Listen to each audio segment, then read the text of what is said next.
Halo guys, balik lagi di channel Peternak Gaul. Dan sekarang saya sedang berada di kandang ayam pejantan lagi. Yang saat ini ayam saya berusia 2 hari dan sedang dilakukan masa brooding seperti biasa. Dari usia 1 sampai 1 bulan kita melakukan masa brooding. Dan ini salah satu tempat brooding ataupun pemanasnya gitu. Ini bukan pemanas modern tapi pemanas tradisional guys. Di sini saya menggunakan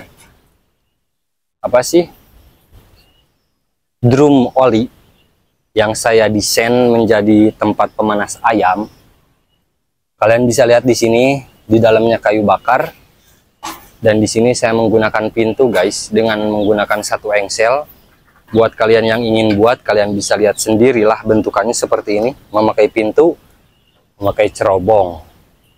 Dan dalam proses masa brooding ini kita harus melakukannya secara maksimal, jangan asal-asalan, terutama dari kayu bakar itu sendiri ya. Kalau misalkan kalian menggunakan kayu bakar, kalian harus menggunakan kayu bakar yang keras, jangan lembek ya. Karena saya juga di sini menggunakan kayu bakar yang keras seperti pohon mahoni, pohon manggis, pohon duku. Jadi kalian kalau misalkan ingin menggunakan pemanas menggunakan kayu bakar, kalian harus memilih kayu-kayu yang keras. Jangan sampai kalian menggunakan seperti albasia. Kalau kayak albasia itu kan dia gampang kebakar, gampang jadi abu, jadi itu akan merugikan kita sebagai peternak gitu guys. Beda halnya kalau pakai kayu keras, itu bakalan awet, terus panasnya juga beda.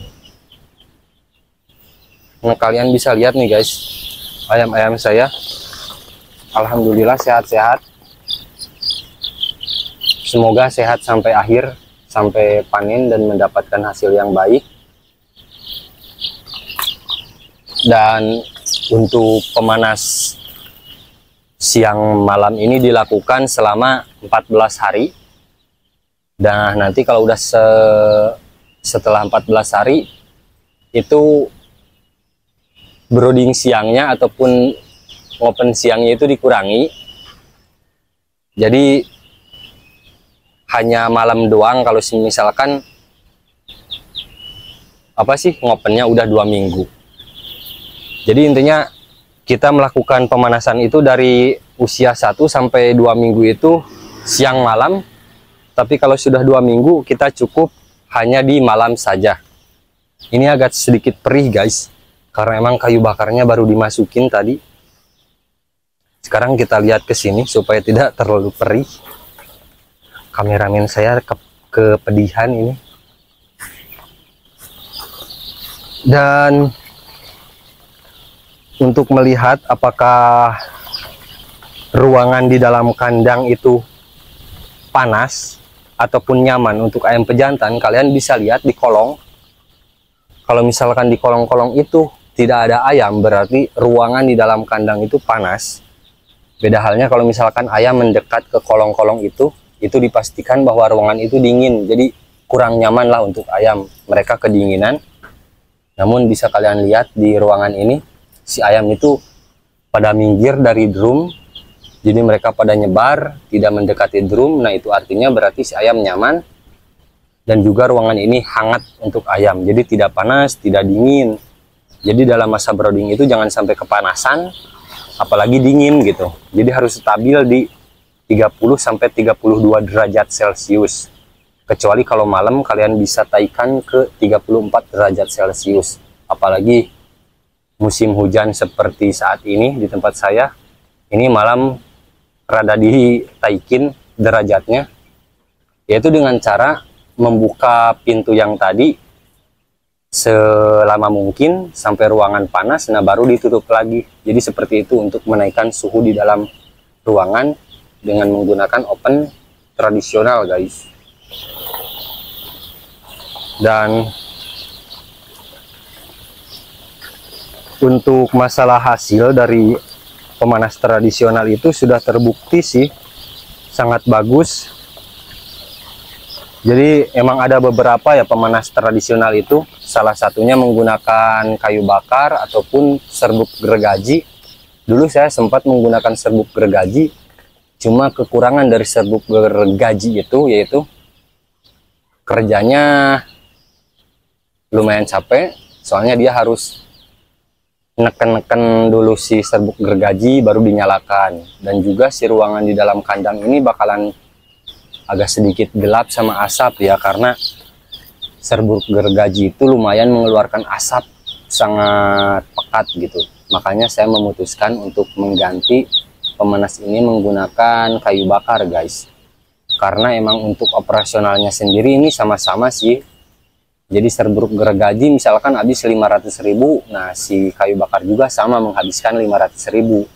Cuma kelebihan kayu bakar ya kerjanya gampang gitu, tinggal masukin kayu bakar doang, dan juga untuk panasnya stabil gitu, tidak turun naik. Yang ada kita malah bisa menaikkan si suhunya.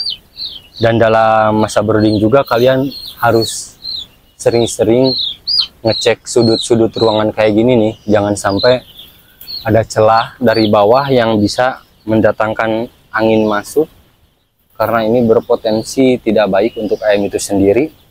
Jadi usahakan tidak ada celah untuk di bawah. Beda halnya kalau misalkan di atas ini nih guys nih, kalau di atas kayak gini kan ini tuh sirkulasi udara supaya tidak pengap di ruangan. Cuma kalau di bawah jangan sampai ada angin masuk. Di sini juga saya memakai karung supaya ruangan tetap stabil panasnya, karena emang saya ingin mendapatkan hasil yang maksimal ya guys. Jadi ya segala cara dilakukan, segala ilmu yang orang lain kasih tahu kepada saya terapkan. Jadi saya tuh sifatnya suka mencoba-coba, dan seperti inilah guys hasilnya di usia 2 hari. Jadi masih masih belum terlihat perkembangannya segimana. Cuma ya untuk saat ini sih perkembangan kalau segini sih udah mulai kelihatan bahwa ayam sehat. Mungkin itu aja sih penjelasan seputar masa brooding yang bisa saya sampaikan. Maaf kalau misalkan kurang jelas. Kalau kurang jelas kalian bisa tulis aja di kolom komentar. Assalamualaikum warahmatullahi wabarakatuh. Thumbnail.